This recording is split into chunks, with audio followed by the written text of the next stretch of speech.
नमस्कार, मी जया राऊत. TV24 मराठीमध्ये आपलं स्वागत. चक्रीवादळाच्या तडाख्याने पहेनी गाव हादरले, प्रशासन मात्र दाखल झालं नाही. हिंगोली तालुक्यातील पहेनी गावात झालेल्या वादळी पाऊस व चक्रीवादळामुळे मोठे नुकसान झाले. वादळी वाऱ्यामुळे अनेक घरांवरील पत्रे उडून गेली असून काही घरांचे नुकसान झाले आहे. अचानक आलेल्या या नैसर्गिक आपत्तीमुळे गावकरी धास्तावलेल्या अवस्थेत आहे.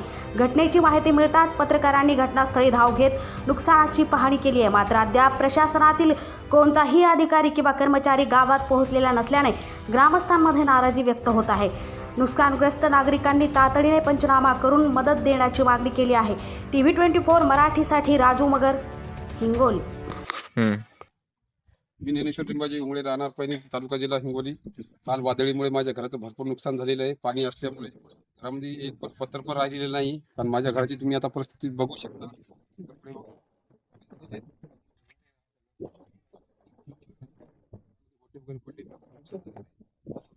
सरकारला एक विनंती आहे, माझी घराची अवस्था तुम्हाला पत्र वगैरे बघून या सर्व काही आता तुम्हाला थोडक्यात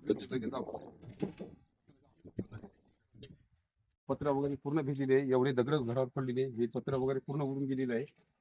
याची सरकारने दखल घ्यावी ही माझी विनंती आहे. असेच घरावरती काही नसल्यामुळे भरपूर नुकसान, घरातले गहू वगैरे पूर्ण भिजलेले आहेत.